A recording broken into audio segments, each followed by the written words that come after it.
বাচ্চাকে আগে বুঝতে হবে যে বাচ্চার নিডটা কী বা বাচ্চার কোন জিনিসটা তার ইন্টারেস্টটা কোথায়, কারণ প্রত্যেকটা বাচ্চা কিন্তু ইউনিক। বাবা মায়েদের প্রথম কাজটি হচ্ছে তার শিশুকে বোঝার জন্য শিশু বিকাশ বুঝতে হবে, এবং যখনই উনি পরিকল্পনা করছেন যে উনি বাবা মা হতে চান, অভিভাবক হতে চান, তখনই ওনার এই প্রশিক্ষণটি নেওয়া উচিত। একটা ডে কেয়ারে বাচ্চা যতটা সময় থাকবে তার চেয়ে তো বেশি বাসায় থাকবে, তো দুই জায়গায়ই কিন্তু বাচ্চার টেক কেয়ারটা অ্যাট এ টাইম দরকার। কিছু কিছু ইন্ডিকেটর তাদের বিকাশের ডোমেইন ধরে আমরা কাজ করি, কিছু লার্নিং ইন্ডিকেটর ধরে কাজ করি।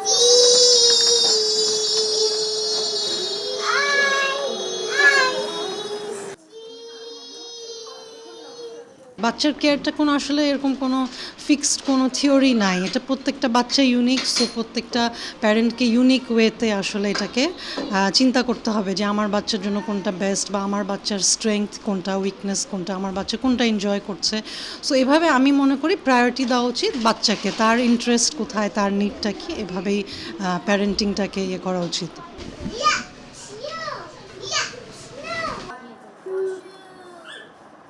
একজন মানব শিশু মানেই হচ্ছে আমরা একটা মানুষের মস্তিষ্ক নিয়ে কাজ করছি, তাই না? তো এই মস্তিষ্ক নিয়ে কাজ করা, এটা তো একটা সায়েন্টিফিক প্রসেস, বিজ্ঞানসম্মত একটা পদ্ধতি একটা শিশুকে বেড়ে তোলার। তো এই যে বিজ্ঞানসম্মত পদ্ধতিটা, এটা আমরা দেখা যাচ্ছে যে অনেকাংশে আমরা এটা মানতে পারছি না। বেশিরভাগ জনগোষ্ঠী কিন্তু আমরা মনে করছি যে একজন শিশু পৃথিবীতে আসছে, সে তার আপন গতিতেই বড় হয়ে যাবে একটা সময়ে। তো এইটার যে একটা বিজ্ঞানসম্মত উপায় আছে, এবং সেই উপায়টার সম্পর্কে যে যারাই শিশুর সাথে জড়িত তাদের প্রত্যেকেরই যে প্রশিক্ষণের দরকার আছে, এটা আমরা বুঝতে চাই না বা বুঝিও না।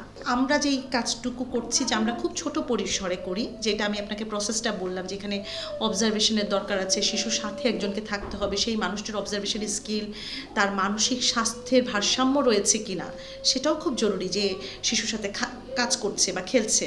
তো এখানে আমাদের ইনস্টিটিউটের কথা যদি বলতে হয়, যে আমাদের টিচারদেরকে আমরা অনগোয়িং ট্রেনিং প্রসেসের মধ্যে দিয়ে রাখি। আমাদের এখানে কখনো এমন হয় না যে স্কুল একটা আলাদা এন্টিটি, প্যারেন্টসরা হচ্ছে একটা আলাদা এন্টিটি।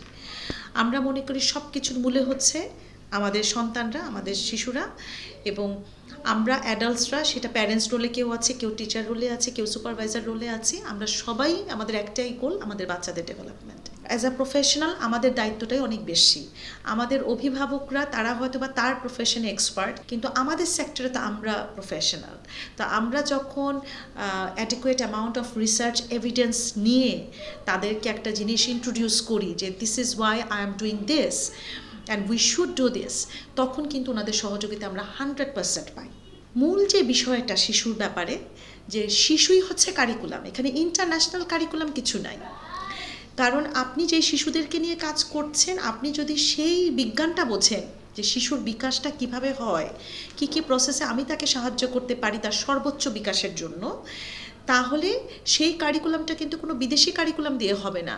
এবং কোনো বিদেশি কারিকুলাম এনেই যে সেটা আপনি আপনার দেশের সংস্কৃতির সাথে সেটাকে ম্যাচ করতে পারবেন, সেটাও তো না বিষয়টা। আর যেই পরিমাণে আমাদের এখন চাহিদা তৈরি হয়েছে, আমাদেরকে আসলে অনেকেই হয়তোবা এই সেক্টরে কাজ করতে আসবেন, কিন্তু প্রয়োজনীয় বিষয়টা হচ্ছে প্রশিক্ষণ। যে আপনি প্রশিক্ষণ নেন, পর্যাপ্ত পরিমাণের প্রশিক্ষণ নিয়ে আপনি কাজে আসেন, এবং আপনি যতটুকু পরিমাণের প্রশিক্ষণ নিচ্ছেন, আপনি ততটুকু পরিমাণেরই দায়িত্ব নেন। বিদেশে কিন্তু হোম বেসড ডে কেয়ার আছে, হোম বেসড প্রি স্কুল আছে, যাতে কমিউনিটির বাচ্চারা হেঁটে হেঁটে যেতে পারে। আমিও চাই আমাদের দেশেও এরকম হোক, কিন্তু প্রশিক্ষণটা জরুরি। একটা রেগুলেটরি বডি থাকতে হবে যে এই স্ট্যান্ডার্ডগুলো তাদেরকে মেনটেন করতেই হবে। যে কেউ চাইলেই শিক্ষা নিয়ে এবং শিশুদেরকে নিয়ে যাতে কাজ করতে না পারে, কারণ আমাদের আজকের শিশুরাই তো আমাদের দেশের ভবিষ্যৎ।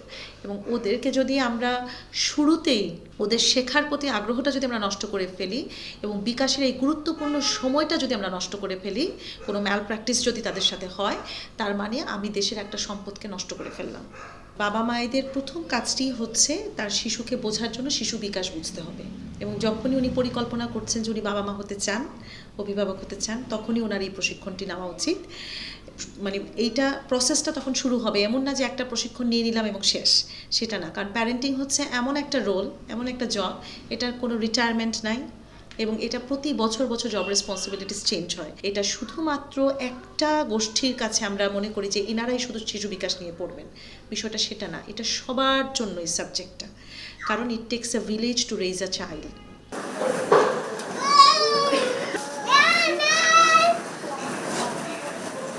আমার বাচ্চার 5টা বিকাশের যে ক্ষেত্র আছে ওটা সবগুলা ক্ষেত্র যাতে ওর পুরোপুরি ইমপ্রুভ করে সেই পার্সপেক্টিভে আমার এখানে আসা।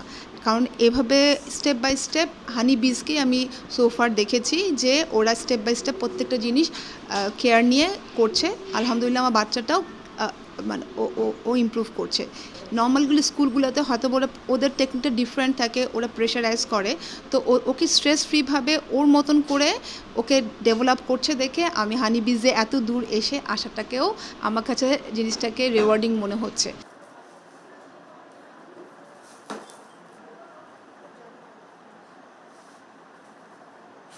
খেলাটা ওদের জন্য আসলে বাচ্চাদের জন্য তো খেলাটাই কাজ।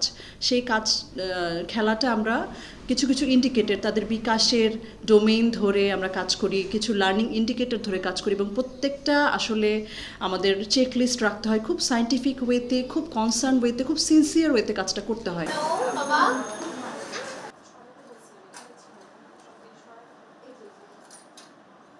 একটা ডে কেয়ারে বাচ্চা যতটা সময় থাকবে তার চেয়ে তো বেশি বাসায় থাকবে, তো দুই জায়গায়ই কিন্তু বাচ্চার টেক কেয়ারটা অ্যাট এ টাইম দরকার। আমি তো সারাদিন বাচ্চাকে টাইম দিতে পারি না, কিন্তু ওর জন্য তো থেরাপিগুলো দরকার।